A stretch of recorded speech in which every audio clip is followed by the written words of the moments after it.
இனிமையான நண்பர்களே, அன்புள்ளம் கொண்ட சொந்தங்களே, அனைவருக்கும் வணக்கம்.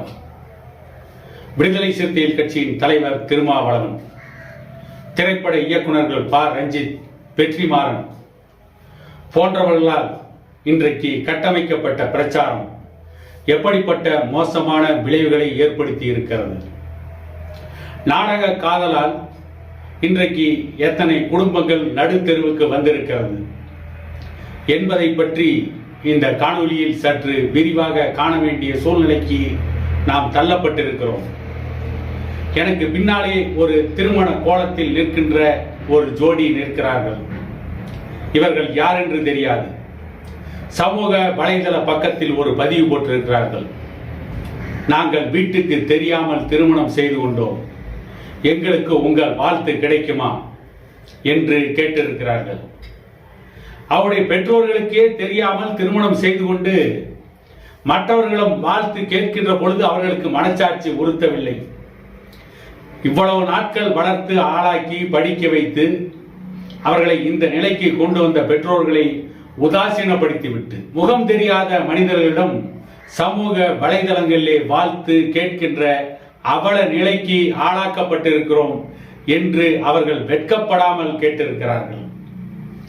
இவர்களை வாழ்த்தியவர்களில் ஒரு 100 பேரில் 2 பேர் மட்டும்தான் வாழ்த்தி இருக்கிறார்கள். மற்ற 98 பேர் இவர்களுக்கு சாபம் கொடுத்திருக்கிறார்கள். அந்த முகநூல் பக்கத்தின் கமெண்ட் செக்ஷனில் போய் பார்த்தால் இவர்களை அத்தனை பேரும் கழுவி ஊத்தியிருக்கிறார்கள். அதிலும் ஒருவர் சொல்கிறார், இப்பொழுது வீட்டுக்கு தெரியாமல் ஓடி வந்து விட்டீர்கள், நாளை ஒருவருக்கு தெரியாமல் இன்னொருவர் ஓட மாட்டீர்கள் என்பதற்கு ஏதாவது உத்தரவாதம் உண்டா என்று ஒரு கேள்வியை எழுப்பியிருக்கிறார். இவற்றுக்கெல்லாம் அடிப்படை காரணம் என்ன? வீட்டுக்கு தெரியாமல் ஓடி வந்து திருமணம் செய்து கொள்வதை ஒரு வீரத்தனமான செயல். ஒலிம்பிக் ஓட்ட பந்தயத்தில் பதக்கம் வென்ற PT உஷாவை மிஞ்சுகின்ற வீராங்கனைகள் என்று பெண்கள் மத்தியிலே, இளம் பெண்கள் மத்தியிலே, கல்லூரி மாணவிகள் மத்தியிலே, +2 படிக்கின்ற மாணவிகள் மத்தியிலே ஒரு எண்ணத்தை தோற்றுவித்தது திருமாவளவன் போன்றவர்கள் செய்கின்ற பிரச்சாரம். ப. ரஞ்சித் போன்றவர்கள் எடுக்கின்ற திரைப்படங்கள், வெற்றிமாறன் போன்றவர்கள் எடுக்கின்ற திரைப்படங்கள், இவர்களெல்லாம் போதிப்பது என்ன? காதல் திருமணம் செய்து கொள்வதில் தவறில்லை. உண்மையான காதலாக இருந்து திருமணம் செய்து கொண்டால் தவறில்லை. உண்மையான காதல் என்னவென்று கேட்டால், தான் நேசித்த ஒருவனுக்காக அனைத்தையும் அந்த பெண் இழப்பாள். அதுதான் உண்மையான காதல். அதை போல தான் நேசித்த ஒருத்திக்காக அனைத்தையும் இழப்பான் அந்த ஆண்மகன். அதுதான் உண்மையான காதல். ஆனால் இங்கே திருமாவளவனும் ப. ரஞ்சித்தும் போதிக்கின்ற காதலில் ஒரு எதிர்பார்ப்பு, பொருளாதார ரீதியான தேவைகளை பூர்த்தி செய்து கொள்வது. பொருளாதார ரீதியான தேவைகளை அந்த திருமணத்தின் மூலம் பூர்த்தி செய்து கொள்ளலாம் என்ற ஒரு மோசடித்தனத்தில் தான் இன்றைக்கு காதலே நடைபெறுகிறது. அதைத்தான் நாடக காதல் என்கிறோம். இந்த நாடக காதலால் இன்றைக்கு தெருவுக்கு வந்த குடும்பங்கள் ஏராளம். பிள்ளைகளை படிக்க வைத்து ஆளாக்கி அவர்களுக்கு தேவையான அனைத்தையும் கண்ணும் கருத்துமாக செய்துவிட்டு தன்னுடைய இளமை காலங்களை உழைப்பிலேயே தொலைத்துவிட்ட பெற்றோர்கள் எதிர்காலத்தில் தன்னுடைய பிள்ளைகள் நன்றாக இருக்க வேண்டும், அவர்கள் நன்றாக வாழ வேண்டும் என்கின்ற அவருடைய கனவை ஒரே நாளில் சிதைத்துவிட்டு காதல் என்கின்ற பெயரால் பெற்றோருக்கு தெரியாமல் போய் இப்படி கள்ளத்தனமாக திருமணம் செய்து கொள்வதை பார்த்து இளமை காலங்களை எல்லாம் தன்னுடைய பிள்ளைகளுக்காக தியாகம் செய்த அந்த தாயும் தந்தையும் இறுதி காலத்தில் படுகின்ற வேதனை கொஞ்சம் நஞ்சமல்ல. அவை ஒருபுறம் இருந்தாலும் கூட இன்றைக்கு இப்படிப்பட்ட திருமணங்கள், இப்படிப்பட்ட நாடக காதல் திருமணங்கள் பெற்றோரை எதிர்த்து கொண்டு ஊரை விட்டு வெளியே ஓடி வந்து திருமணம் செய்து கொண்டு காலமெல்லாம் அல்லல்படுகிறார்களே, இதற்கெல்லாம் காரணம் என்ன? ஒரு பக்கம் அரசு இதை ஊக்குவிக்கிறது. இன்றைக்கு ஆள்கின்ற திமுக அரசு தேர்தல் வாக்குறுதியிலே சொன்னார்கள், கலப்பு திருமணத்துக்கு நாங்கள் உதவித்தொகை தருவோம். இவையெல்லாம் இப்படிப்பட்ட மோசமான திருமணங்கள் நடப்பதற்கு காரணமாக இருந்தது. அதுவும் இல்லாமல் கடந்த ஒரு 10 ஆண்டுகளாக வெளியே வந்த திரைப்படங்களை பாருங்கள், அதில் இருக்கின்ற கதாநாயகன்களை பாருங்கள். ஒருவன் கூட ஒழுக்கமானவன் கிடையாது, ஒருவன் கூட மெத்த படித்த மேதாவி கிடையாது, ஒருவன் கூட அதிகம் படித்துவிட்டு அரசு அலுவலகங்களில் உயர் அதிகாரியாக வேலை செய்பவன் அல்லது ஆசிரியராக அல்லது அரசு அலுவலகத்திலே ஏதோ ஒரு பதவியில் வேலை செய்கின்ற ஒருவர் கூட கதாநாயகனாக காட்டப்படவே இல்லை. மொள்ளமாரி, முடிச்சவைக்கு, சோம்பேறி, கஞ்சா குடிப்பவன், சாராயம் குடிப்பவன், சாராயம் விற்பவன், ரவுடித்தனம் செய்பவன், சோடா பாட்டில் வீசுபவன், வாயில் பிளேடை வைத்துக் கொண்டு துப்புபவன், இவனைத்தான் கதாநாயகனாக கடந்த 10 ஆண்டுகளாக பெரும்பாலான திரைப்படங்கள் சித்தரிக்கிறது. ஆனால் இவனை காதலிக்கின்ற பெண்கள் எல்லாம் யார்? அவர்களைப் போலவே மோசமான எண்ணம் கொண்ட பெண்கள் அவர்களை காதலிப்பதாக திரைப்படத்திலே காட்டுகிறார்களா? இல்லை.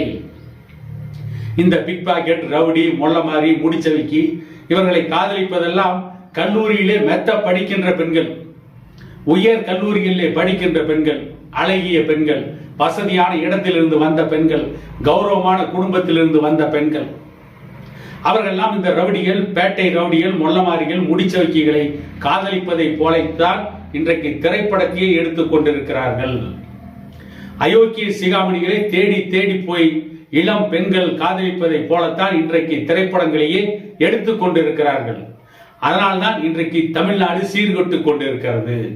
அதனால்தான் இன்றைக்கு தமிழகத்தில் எங்கு பார்த்தாலும் பாலியல் வன்கொடுமைகள் நிறைய நடந்து கொண்டிருக்கிறது.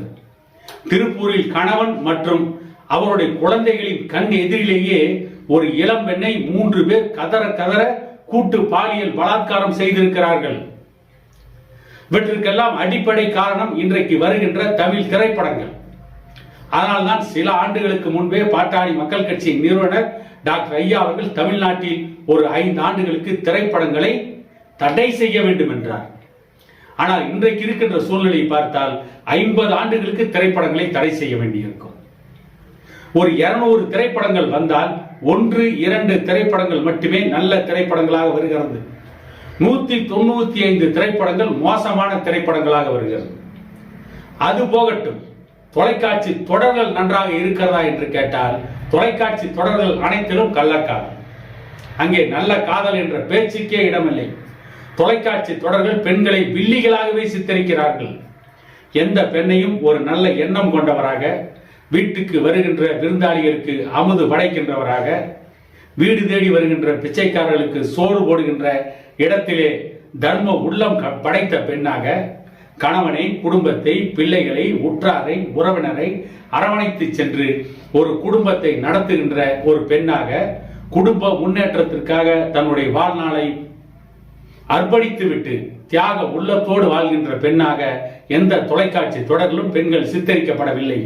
மாறாக பெண்களை வில்லிகளாக, பெண்களை நடத்தை கெட்டவர்களாக, பெண்களை மோசமானவர்களாக, எந்த இடத்தில் வாய்ப்பு கிடைத்தாலும் தவறு செய்கின்ற இடத்திலே தான் பெண்கள் இருக்கிறார்கள் என்கின்ற அளவிலே தான் இன்றைக்கு பெண்களை பற்றி தொலைக்காட்சி தொடர்களும் போதித்துக் கொண்டிருக்கிறது. போதாத குறைக்கு சமூக வலைதளங்களில் பார்த்தால் ஒரு 2-3 இளம் பெண்கள் மிகவும் ஆபாசமான வார்த்தைகளை பேசுகிறார்கள். அவர்கள் தான் சமூக வலைதளங்களிலே ட்ரெண்டிங்காக இருக்கிறார்கள். அவர்கள் ஆபாசமாக பேசுவதைத்தான் அதிகமான பேர் பார்க்கிறார்கள். அப்படி பார்க்கின்ற வகையில் தான் இன்றைக்கு சமூக வலைதளங்கள் மக்களை ஈர்க்கிறது. அந்த சமூக வலைதளங்களில் அப்படி பேசினால்தான் நாம் வருமானத்தை ஈட்ட முடியும் என்கின்ற நிலைமைக்கு இன்றைக்கு சில பெண்கள் எந்த சமூக கட்டுப்பாட்டை பற்றியும் கவலைப்படாமல் நமக்கு பணம் வந்தால் போதும் என்கின்ற அளவில் ஒட்டுமொத்த தமிழ் சமூகத்தையே சீரழித்துக் கொண்டிருக்கிறார்கள். இப்படிப்பட்ட மோசமான திரைப்படங்கள், மோசமான தொலைக்காட்சி தொடர்கள், மோசமான சமூக வலைதளங்கள் இவற்றை தடை செய்தால் போதும், என் பின்னால் இருக்கின்ற இந்த ஜோடிகளைப் போல ஆரம்பத்தில் மிக புனிதமான வாழ்க்கை கிடைக்கும், அற்புதமான வாழ்க்கை கிடைக்கும் என்று ஓடி வந்து கடைசியில் வாழ்க்கையை இழந்துவிட்டு அனாதைகளாக வீதியிலே அலைய வேண்டிய நிலைமை ஏற்படாது என கூறிக்கொண்டு இன்னொரு காணொளியில் உங்களை சந்திக்கும் வரை உங்களிடமிருந்து விடைபெறுவது உங்கள் எடப்பாடி துரைசாமி.